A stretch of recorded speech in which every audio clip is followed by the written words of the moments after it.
En The Home Depot sabemos que para papá, el garage es su santuario y el lugar donde empieza sus proyectos.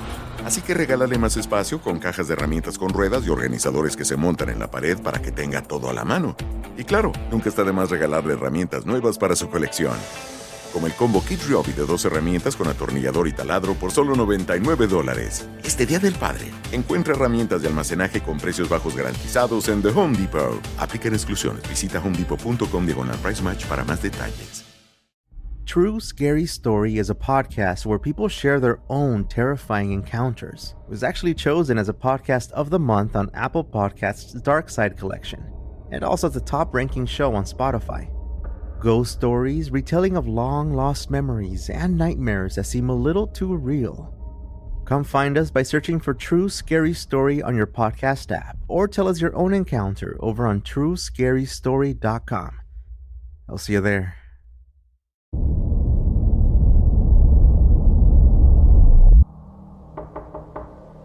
I woke up in the middle of the night, hearing something knocking. It wasn't the window or the bedroom door. Someone seemed to be knocking from inside the wardrobe. I got up to check. There was nothing there except a box with some of my mother's belongings and an old doll of mine. I swear that for a moment it looked like it was breathing.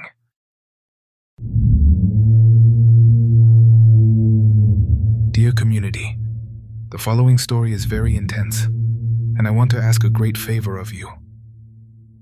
I ask that we listen without judgment. I ask that we listen without passing judgment on the actions of someone who chooses to believe. Because what would you do if you lost the person you loved most, and then suddenly, without expecting it, you felt you had the chance to hear them again, to hold them there, close to you? A little longer? In a different way, but a little longer? Would you take it? Have you ever loved someone so much that you choose to believe, no matter what else? You are listening to Tales of the Night.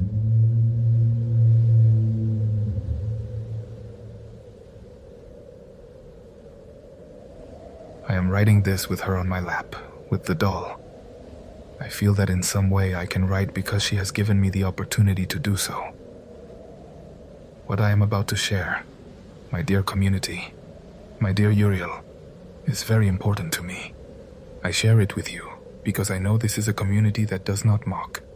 I share it with you because there was also another creator who wanted, I swear it, to buy my doll, to parade her around like a carnival attraction. That has taught me that in this world there are also people who cannot be trusted, people who would be willing to do anything for money and views, without caring who it affects, without caring what is true. My story begins with a death. My mother's. She was my companion. She was that my whole life. The only person who never judged me. The only person who truly understood me. I always had trouble making friends, from preschool onward. Throughout my school years, there were only a handful of people I could call friends at any given moment. I can count them on the fingers of one hand. But none of them stayed. We were nothing more than classmates. When the year ended, when a new one began, and new opportunities for friendship arose, they all moved on. They all outgrew my friendship. My mom was my only true friend, and the only person in the world who cared about me. And when I say the only one, I also mean it because my younger sister never warmed up to me either. She married young and left, rarely came back to the house where I stayed with my mother. Here we were, just the two of us, until my mom grew old, until I grew old too. Well, that's how you feel when you have no one. The truth is, I was only 35 when my mom died in October 2023.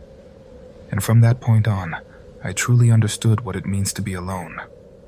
Completely, utterly alone. Even though I never had a friend, even though I had never had a boyfriend or anyone who was interested in me, at the end of the day, my mother was always there, to have dinner with me, to take care of me, to tell me not to believe it was something bad, every time a doctor told me I was different. When she died, I was in a very dark place, and my sister tried to come stay with me for a while, but she couldn't. Her youngest child was 2 years old at the time, and he absolutely hated this house. She even suggested I adopt a dog. She told me I literally just had to walk around the corner, pet one of the strays that lived in the neighborhood streets, let it follow me home, and that would be it. That it would keep me company forever. That they are very noble animals, she said. But I didn't want an animal, no matter how noble. What I wanted was my mother.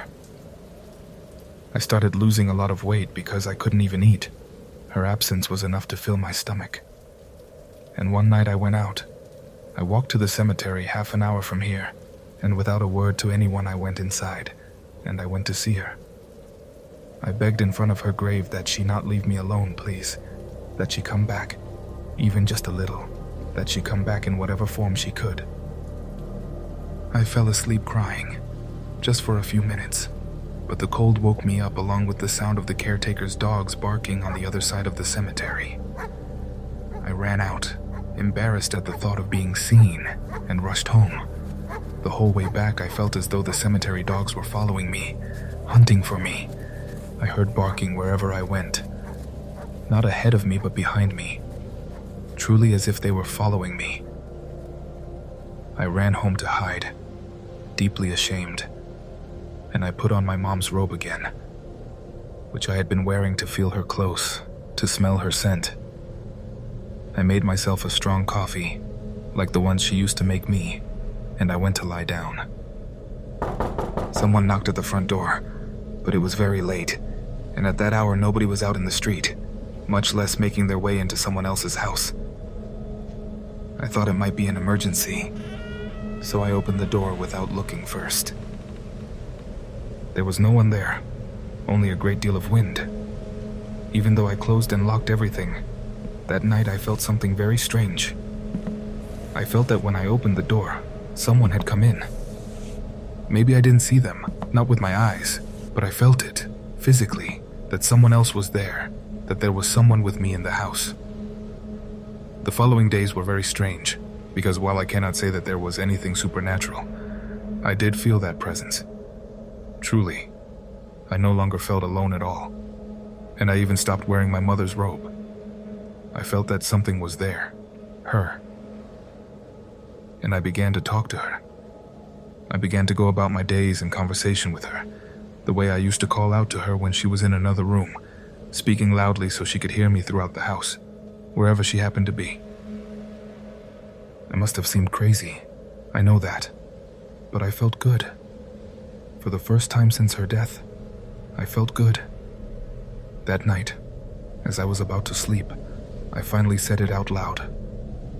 After saying my prayers, as always, I turned toward my bedroom door, which was open. Outside it was dark. I looked out toward the darkness and said aloud, "Thank you for being here. Thank you for coming." And I went to sleep, just like that, with a smile on my lips. I woke up when I heard someone come in. In the dream, of course, it startled me. Someone entered the room and walked to the wardrobe, opened the doors and went inside. The first thing I did was try to turn on my lamp, but it didn't respond. Neither did the room light. I looked at the outlets where there is always some small indicator light from whatever is plugged in, but there was nothing. No light at all. I heard something in the wardrobe very clearly. It sounded like an animal. I moved closer, because in the darkness it seemed like there was something in there. A cat. A big rat. I didn't know what, but there was something. Frightened, I opened it. There was no light, but I heard again where the movement was coming from. A box. You're probably wondering why I didn't have my phone nearby, something with a flashlight I could have turned on. But I never sleep with it close to me. It always stays somewhere in the living room. Life is different for those of us who don't have anyone texting us. There are no messages before bed, no reason to keep it close. So I simply tried to take the box out.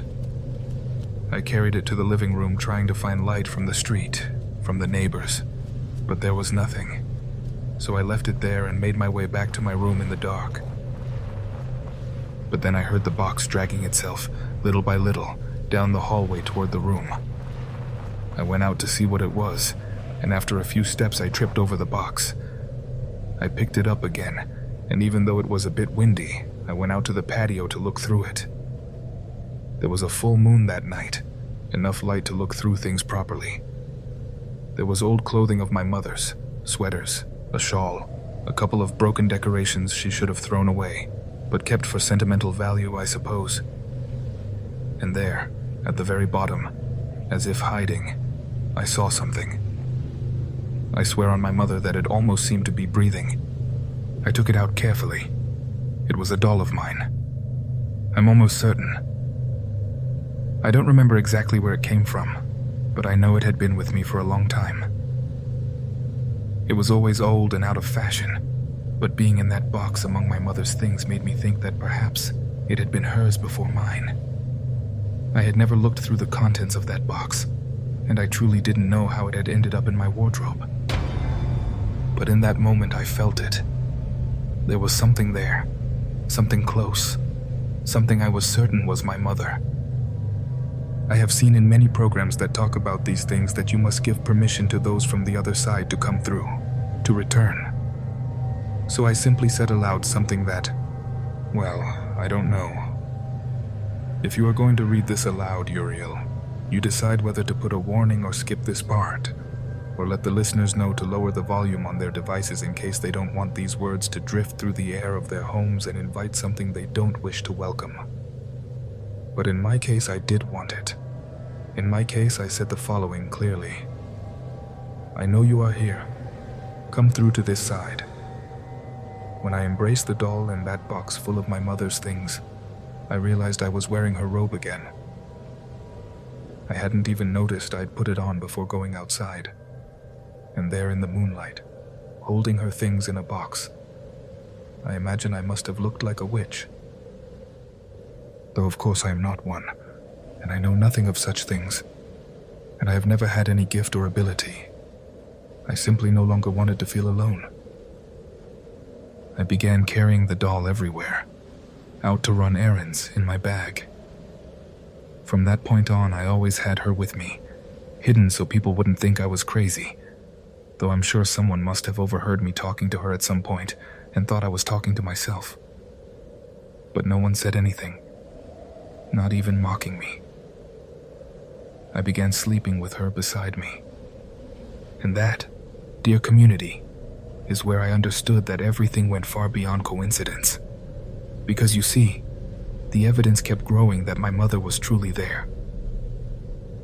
The first night the doll was not there when I woke up, I had heard something in the middle of the night, the sound of something falling, and I whispered, "Where are you going?"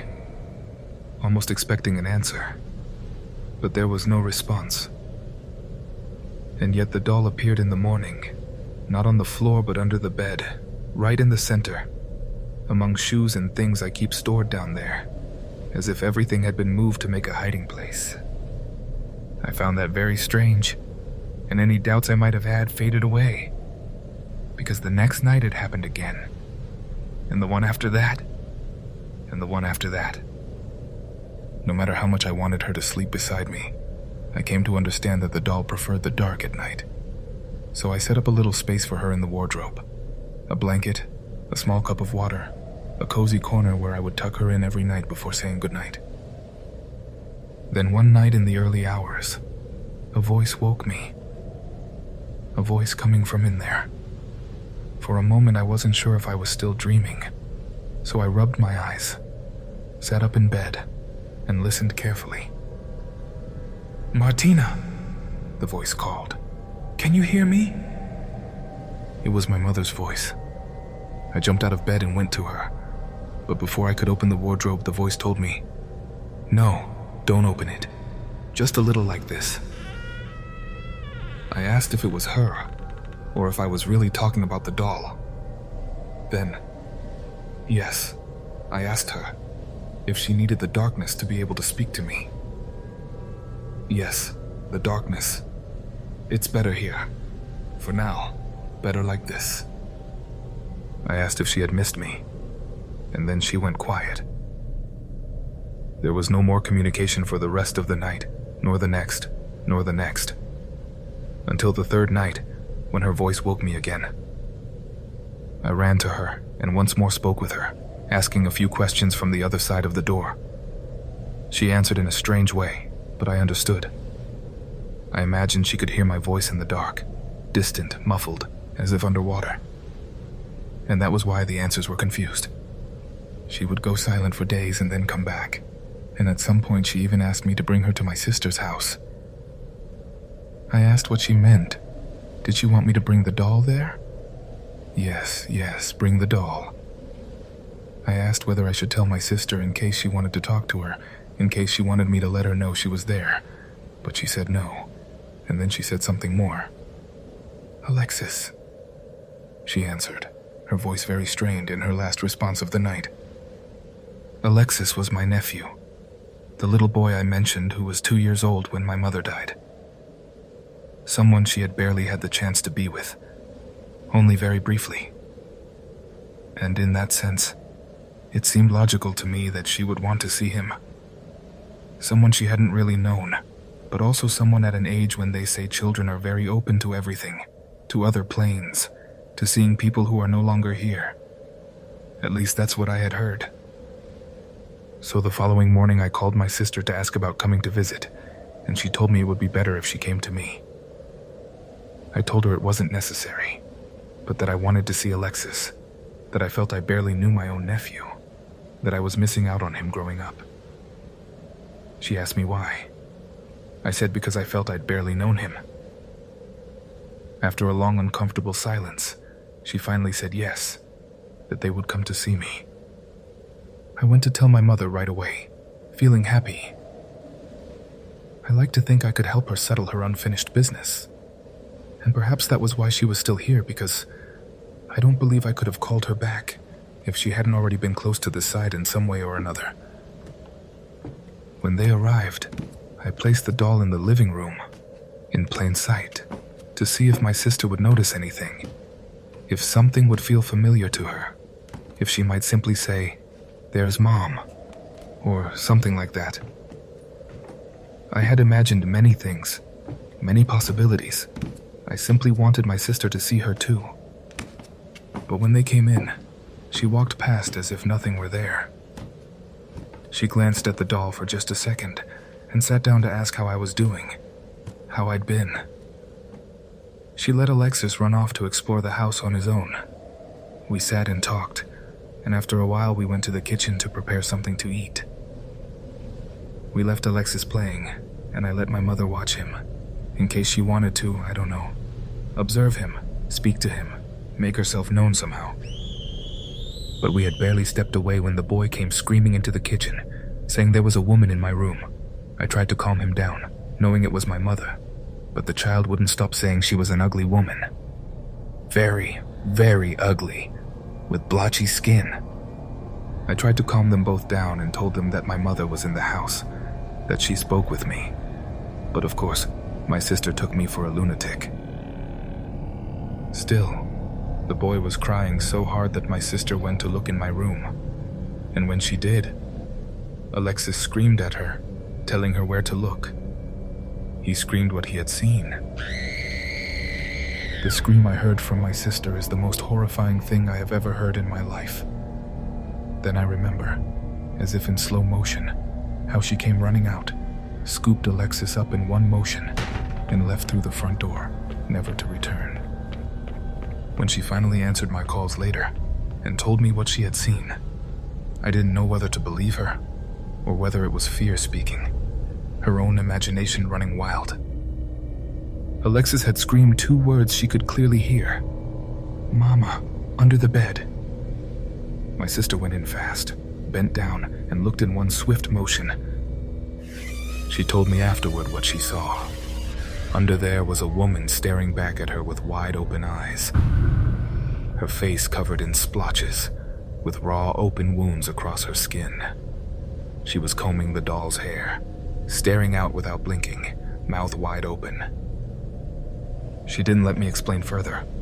She asked me to leave the house, to come live with her and my nephews. But I refused. My mother was in that house, and that was all that mattered to me. Time has passed and I no longer have contact with my sister. I have come to see my relationship with the doll, with my mother, as entirely normal. The only thing that worries me is that several times now I've found her by the door, no matter how carefully I left her in the wardrobe, as if she were trying to get out. As I said, I've lost touch with my sister. That was to be expected. I only hope my mother isn't trying to go after her, or after Alexis. Several neighbors have also told me that when I'm not home, a very strange woman appears at the window, holding a doll in her arms. But I don't know what to believe anymore. Because my own experiences with this doll, with this bond, have only ever been good. I understand that to others it may look frightening, like something terrible. But that is all I have to share for now. And even if this isn't the most satisfying ending to my story, what I can tell you is that I still feel deeply misunderstood. No one understands what it truly means to be alone as I have been. So it matters very little to me that my mother is still with me. The day this doll I'm holding in my hands right now, is taken from me, I won't know what to do with my life. Fortunately, I called out to her that night at the cemetery, and since then I have never stopped hearing her. Since then she has been with me. That said, for the time being I keep all doors and windows shut. I don't want my mother to leave me, though lately something has been worrying me, because I find her more and more often, always standing right beside the door.